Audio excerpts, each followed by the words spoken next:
The Democratic Party, also known as the lesser of two evils, is generally considered to be the only option for people with left-leaning political views. We are told that we either need to vote for Democrats or we are responsible for the consequences of elected Republicans.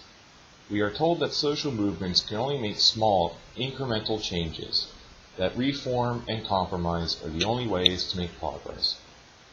Democrats tell us wanting too much change is unrealistic, as Democratic Party leaders tell leaders of social movements to tone down their goals. But what if this is because the Democratic and Republican parties share the same goals? What if this is because they serve the same ruling class? I'd like to explore the history and philosophy of the Democratic Party with you all, and help you understand why socialists take the stance they take with the Democratic Party and the electoral system that operates within. There is a misconception provided by the media that the Democratic Party promotes socialism. Liberalism and socialism are different philosophies and are not as interchangeable as mainstream media would suggest. Modern liberalism is when a society is capitalist, but businesses get an occasional hand from the government to make sure everything is running along smoothly. These are in many forms, such as bailouts, tax breaks, and social programs. Countries that provide social benefits like free health care and education are not necessarily socialist governments. This is a style of government called social democracy, in which there are some social benefits and some industries are socialized, but the country still mostly operates under capitalism. Socialism is defined as when the workers control the means of production, or when the decisions in a company are made by all of its workers rather than a small cabal of the executives. This does not describe Canada, Sweden, or many other nations that get called socialist.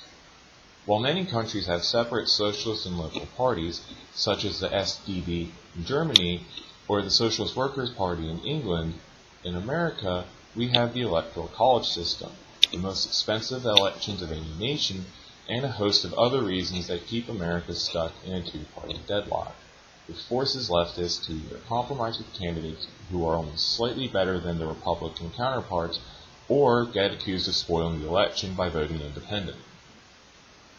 Most of the divides between the two parties, at the top level of organization, are either aesthetic or fabricated. Democrats generally sell softer versions of what the Republicans are offering. They still wage war, just not as much. They still want to cut social programs, just not as much. They still want to cut taxes for the rich, just not as much.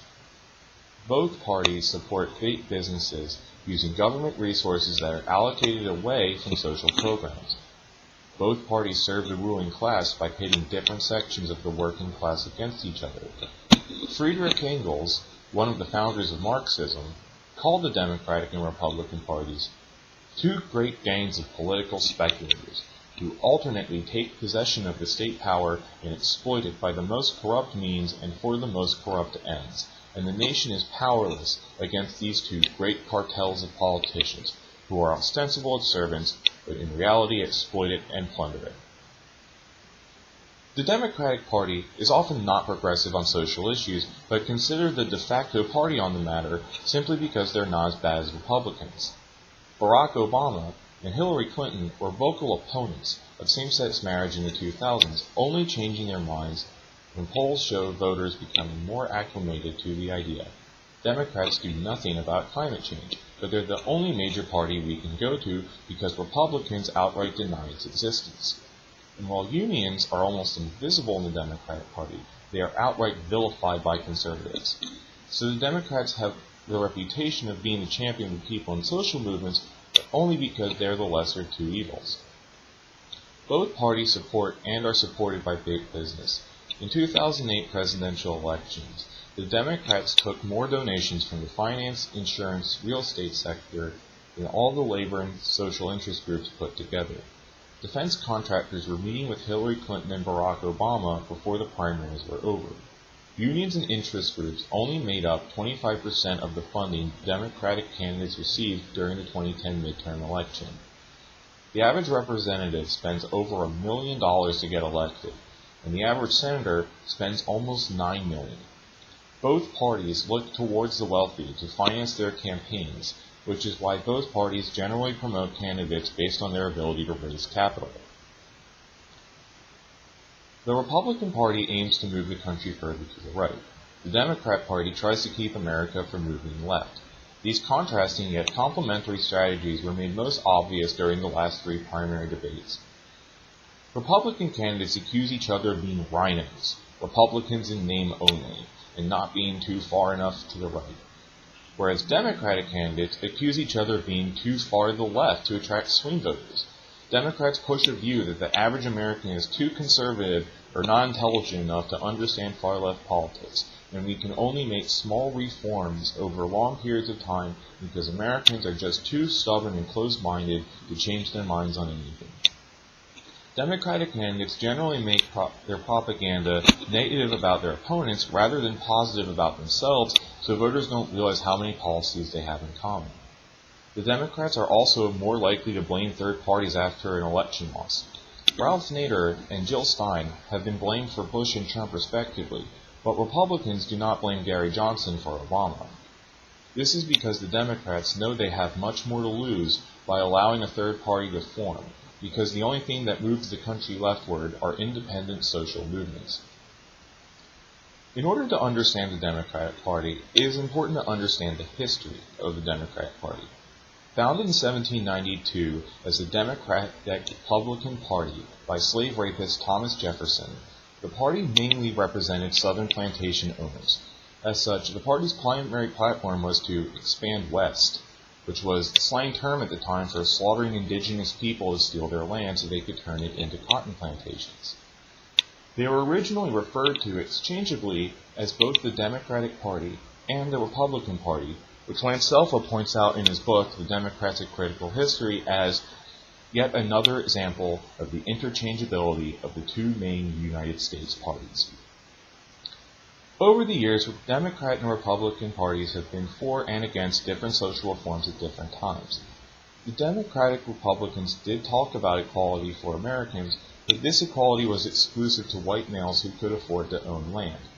Democrats were the Supreme Court majority when the Dred Scott ruling was passed, in which the court ruled that a black man has no rights that a white man is bound to respect.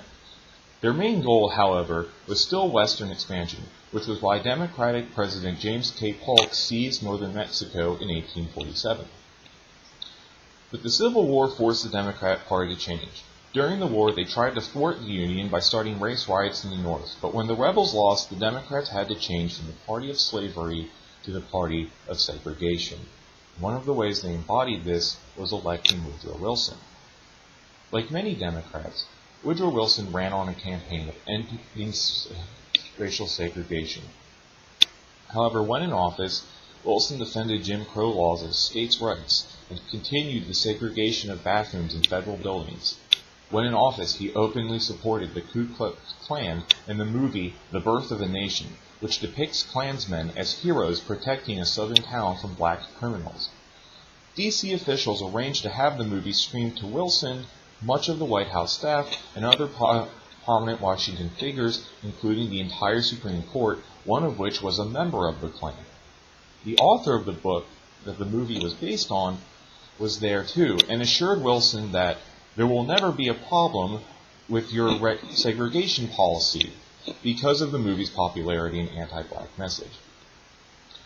Wilson's foreign policy was almost as bad as his racial policy. In 1916, he campaigned on keeping America out of World War I, and yet joined it months after re-election. After World War I, he was pivotal in establishing the League of Victors, but then they realized that name was a little too on the nose, so they changed the name to League of Nations. Although Wilson still knew better than to have America join it before it was dissolved in 1946. Wilson claimed to support military interventionism to promote democracy, but during the 1917 Russian Revolution, he sided against Vladimir Lenin and with the Russian monarchy. He also continued the Banana Wars, a campaign in Latin America that lasted from the late 1800s to the 1930s to combat, usually by force, any rising workers or civil rights movements in Latin America. And it often involved dethroning democratically elected leaders to install dictators via military coups. At home, Wilson started the first Red Scare, which involved the mass arrests and deportation of labor union workers. He introduced the Espionage Act, which made it illegal to criticize America or its war activities on charges of treason. It was this act that landed Socialist Party candidate Eugene V. Debs in jail for 5 years for his anti-war campaign rhetoric, under accusations of being an undercover Soviet spy. Wilson implemented the first federal income tax. While government had previously taxed citizens in time of war, this was the first permanent tax tied to a worker's income. In 1913, Wilson created the Federal Reserve, an independently operated, yet still taxpayer-funded banking system that played a critical role in the Great Depression of the 1930s and the Great Recession of 2007. The only progress workers saw during Wilson's presidency was the Adamson Act, which established the 8-hour workday in 1916, which was done to prevent a massive railway workers' strike. The working class only makes gains when laborers work together and threaten to overthrow the powers that be, not when they wait for politicians to enact on their promises, as we will see again. The dynamic of Northern Republicans and Southern conservative Democrats continued until the Great Depression. Franklin D. Roosevelt saw an opportunity in striking workers and wanted to avoid a workers' uprising, with the Russian Revolution still fresh in people's minds at that point. Even though the previous Democratic presidential candidate had attacked his Republican opponent by accusing him of being a socialist just one election before, Franklin Roosevelt took this opportunity and reorganized the Democratic Party into something closer to what it is today. A party that says it's for the people as a way to absorb social movements so they can nullify them.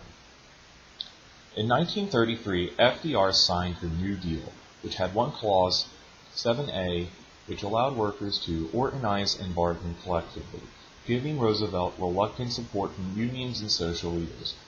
The New Deal was mostly a reorganization of businesses, benefiting the ones that gave the most support to the Democratic Party during the election. As one congressman said, Franklin Roosevelt drove out all the money changers out of Capitol Hill on Inauguration Day, but they were all back 5 days later.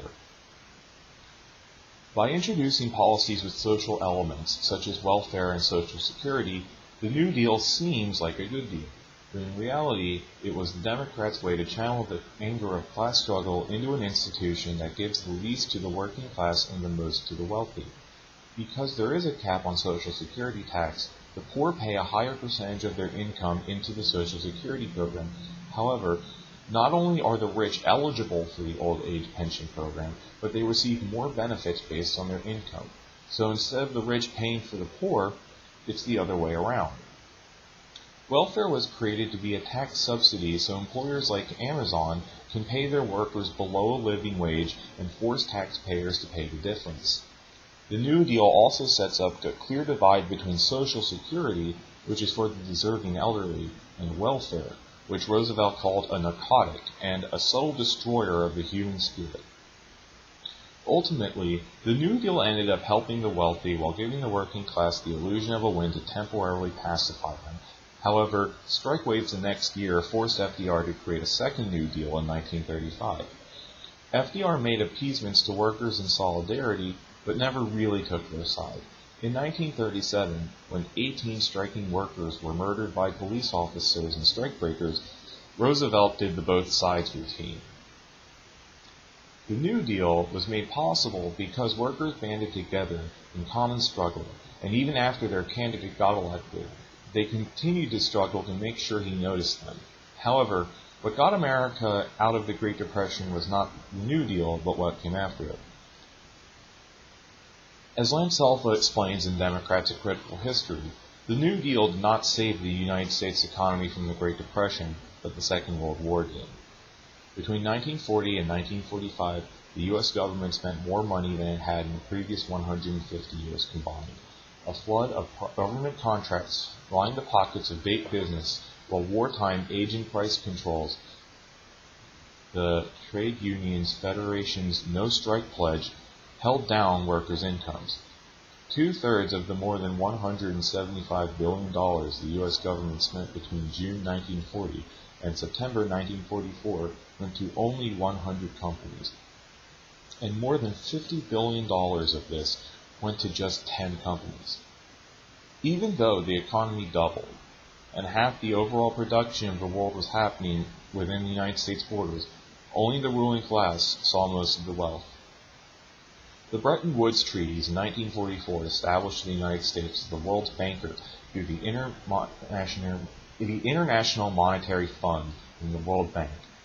In 1946, America established the Marshall Plan to contain communism through economic reconstruction grants to capitalist European governments. In 1947, President Truman passed the National Defense Act, which created the Defense Department, National Security Control, and the CIA. Overall, from the 1940s to the 1960s, over half the federal budget was military spending.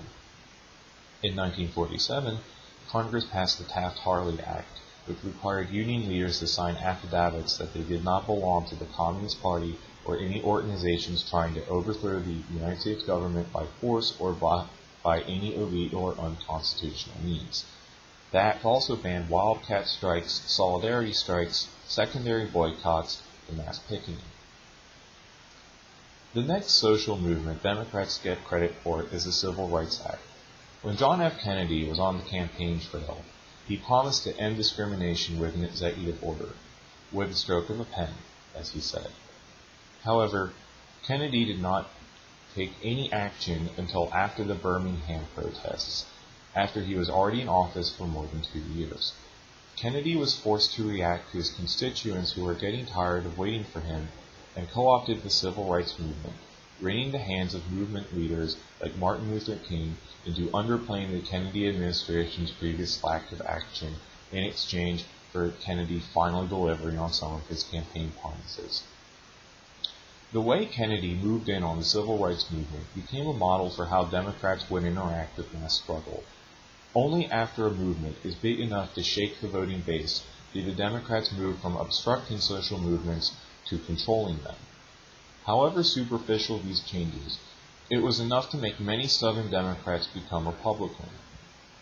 While Southern Democrats were originally for social benefits, they only endorsed social benefits for whites, and started a campaign against the very same social programs that they helped place into office when the benefits of these social programs were no longer exclusive to white people.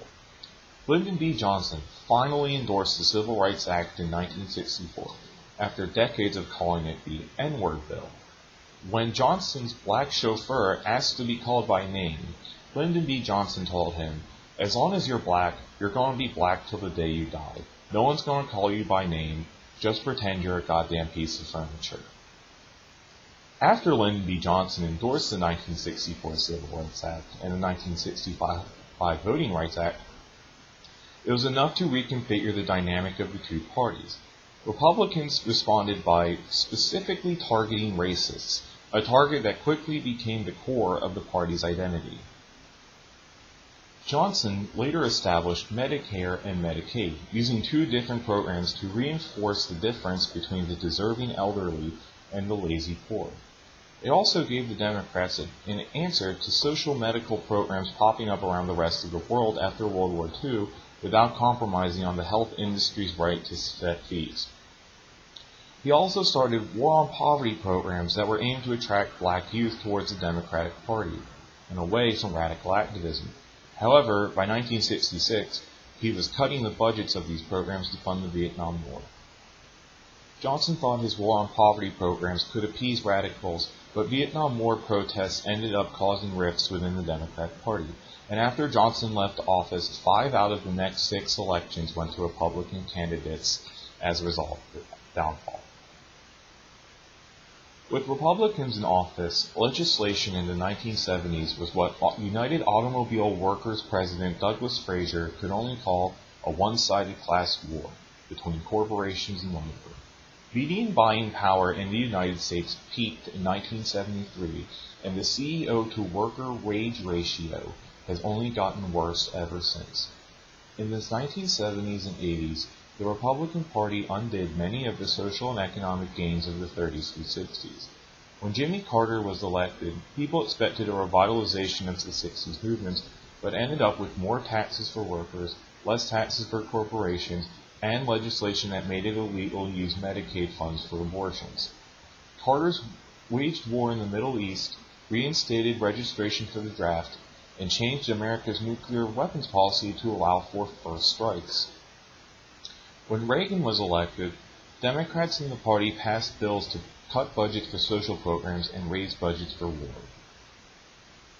In 1992, Bill Clinton introduced a new philosophy to the Democratic Party called the Third Way, which tries to reconcile the left and right-wing politics to create something above either, which is why the strategy is also called triangulation. Clinton and Gore rebranded the Democratic Party as being business-friendly and branded themselves as the New Democrats. The New Democratic agenda finds its roots among conservative Democrats during the Reagan era who launched the Democratic Leadership Council, which seek to elect Democratic candidates who were hostile to unions and other forms of social organizing. Clinton also overly emphasized the president's role in the economy compared to other sectors with his campaign slogan, "It's the economy, stupid." I'll give you the words of conservative writer David Frum, who describes Clinton's campaign strategy better than I can. Since 1994, Clinton has offered the Democratic Party a devilish bargain: accept and defend policies you hate, such as welfare reform and the Defense of Marriage Act, condone and excuse crimes such as perjury and campaign finance abuses, and I'll deliver you the executive branch of the government. He has assuaged the left by continually promising new programs: the expansion of Medicare to 55-year-olds, a national daycare program, the reversal of welfare reform, the hooking up of the internet to every classroom, and now the socialization of the means of production via Social Security. And he has placated the right by dropping every single one of these programs as soon as he proposed it. Clinton makes speeches, Rubin and Greenspan make policy. The left get words, the right get deeds. Clinton kept one campaign promise: welfare reform, making it the first time a piece of the 1935 Social Security Act was repealed. Clinton's own Health and Human Services Department estimated 1.1 million children would be put into poverty as a result. There was almost no public opposition to this bill, which emphasizes a concerning trait about the Democratic Party. A Republican would have faced significantly more opposition from the press and the public, but many prominent social leaders are afraid to oppose the Democratic Party because they feel it is their only hope. Despite how often Clinton gets credited as a civil rights leader, he cut more affirmative action programs than any other president since it was put into place. He pressed the Congressional Black Congress to drop a clause to a crime bill to prevent the death penalty from being administered in a racially discriminatory way. He increased the prison population by over 1 million, doubling it since the end of the Reagan era, and he never reduced Reagan's high sentences for the minor drug possession offenses that overwhelmingly jailed African Americans. And economically, Bill Clinton's policies to increase taxes on the middle class and lower them for the rich were only distinguishable from George Bush Sr.'s in tone. Conservative chairman of the Federal Reserve, Alan Greenspan, sums up Bill Clinton's presidency when I ever could when he told the Wall Street Journal that Bill Clinton was the best Republican president we've had in a while. Barack Obama continued the Democratic tradition of making promises with unions and making deals with corporations.